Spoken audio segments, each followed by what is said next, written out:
standard operating procedures and why you need them. Now, wait, don't go away. Stay there, please.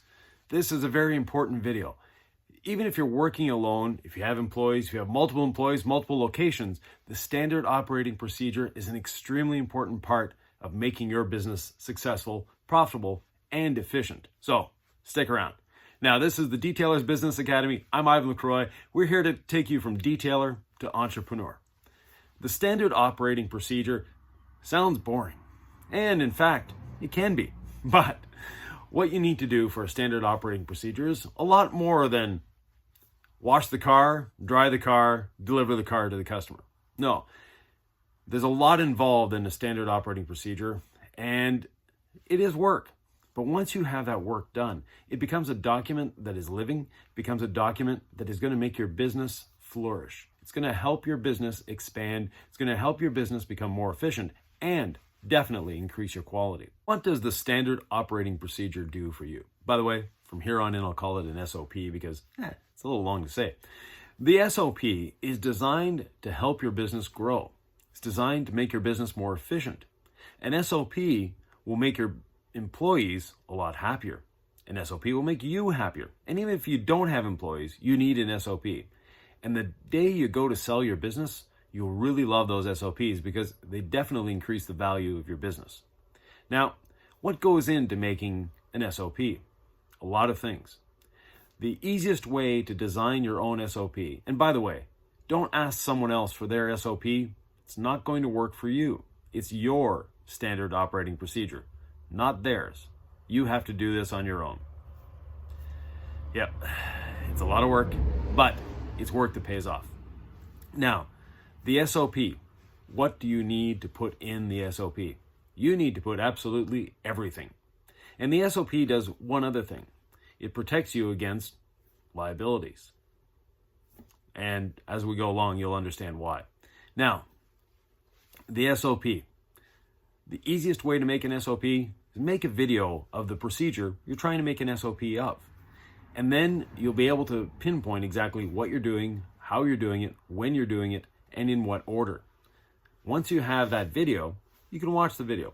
And another thing that the video will do is you'll see where you might not be doing exactly the right thing at the right time, or where you have inefficiencies. Now, the SOP, every SOP that you have will be different, but they'll all have very common threads. Example, in every SOP, you need to put down, where's your emergency eye wash station? What are the emergency phone numbers to call? Where are the exits? Where are the fire extinguishers? All of that needs to be in an SOP. Now, we'll take washing a car as an example. Well, the first thing in the SOP is describe all the safety items. Then, what not to do, and I've seen this too often, is someone climbing up on the wheel to wash the roof of an SUV. No. You get an OSHA-approved ladder to get up on the roof of the SUV, not climbing up on the wheel. That's unsafe and not great for the customer either. But having written it into the SOP that no, you don't use the wheel to get up on the roof, you use a ladder, if your employee goes against that, well, it's not your fault. Hence the OSHA thing. Now, in your SOP, again, we'll start with washing a vehicle. Once you have all the formalities set aside, so fire extinguisher, emergency eye wash station, all that fun stuff, it's written in the SOP. You also want to put pictures in your SOP. So a picture of where the fire extinguisher is, a picture of where the emergency eye wash station is, and what it looks like, etc., etc. Now on to the washing itself.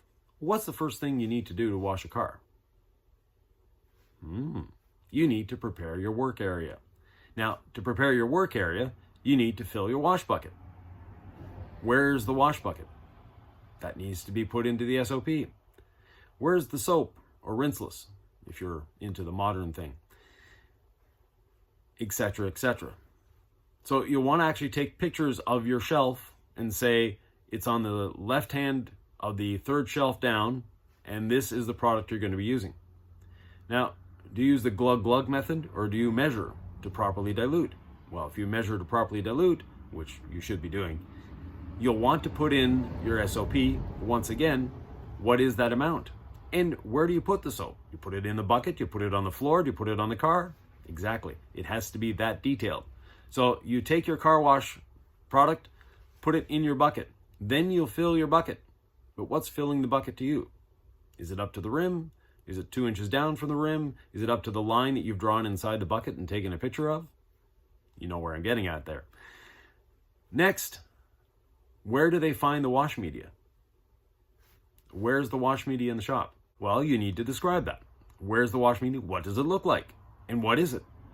You need to write these SOPs as if a 15-year-old is walking into the shop, has never detailed a car before, never driven a car for that matter, but never detailed the car before, and by reading the SOP, they can do the job.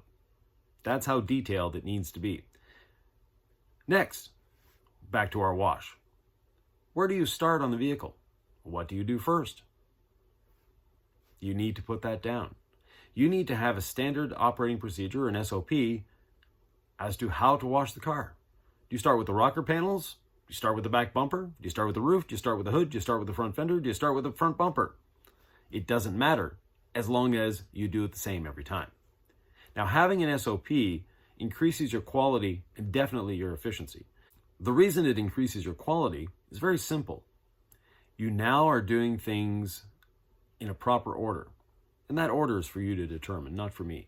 But you're doing things in an order that will be done the same way every time. And by doing them the same way every time, you won't miss things. Because if you're the kind of person that jumps around from, oh, I'll start on the roof, then I'll do the bumpers, then the hood, and then the trunk, and then maybe the left side or maybe the right side, I'm not sure. Well, by jumping around like that, you end up occasionally missing things. By having an SOP in place, you won't miss anything. And more importantly, your employees won't miss anything. Now, the SOP, as described, sounds really boring, sounds really long. And yeah, it could be. It's extremely important. The other aspect of an SOP is it's a living document. It changes. So today you take a picture of the soap that's on the third shelf down on the left-hand side. But next week you decide that, hey, I'm coming into the modern age, maybe even the 20th century. I'm going to stop using soap and start using a rinseless. Well, you need to update your SOP. So instead of putting the X amount of soap into the bucket, you need to put the X amount of rinseless into the bucket. You need to show where the rinseless is. You need to show the bottle of the rinseless. You need to explain the rinseless wash as opposed to a soap wash. So your SOPs are living documents. There should be a book of SOPs in the shop if you have employees, and also send them an electronic copy. When you send them the electronic copy, you want them to return an email to you saying that they have read, understood, and will follow the SOPs. Again, covering your butt. But by doing that, and every time you change an SOP, you send it to them again and have them send the reply. Now, when you start an employee, don't give them all your SOPs. No. Give them the SOPs of what you're going to be teaching them. And you give them the SOP beforehand. So they might have a bit of an understanding before you actually show them how to do it. And by doing that, you're not overwhelming them with information, but you're giving them the information they absolutely need. And they'll be able to do a better job, more efficiently, faster, and you're going to spend less time training them. So that time you spent writing the SOP, it's going to pay you back. Yes, it's a lot of work, but sometimes you need to work to gain. You need to work to make things better. You know, a lot of us go to a gym, we work out. It's not always fun, but there's a result, and it's a result that pays off. The standard operating procedure needs to be done. The SOP is important to your business. It should be important to you. It's definitely important to your employees, and even more so important to someone who wants to buy your business. Get writing those SOPs, enjoy the process, and remember, once you've written one, the other ones will be a lot easier to do. That first one's going to be a little difficult, and you're going to be changing it often. So it's going to be a growing, living document that's going to get better with age, just like some of us. Anyways, thanks for watching. If you have any questions, comments, thoughts, or ideas, please leave them below. You can always subscribe, maybe hit that notification bell, and even share these videos with other detailers if you feel the need. Thanks a lot. Have a wonderful day.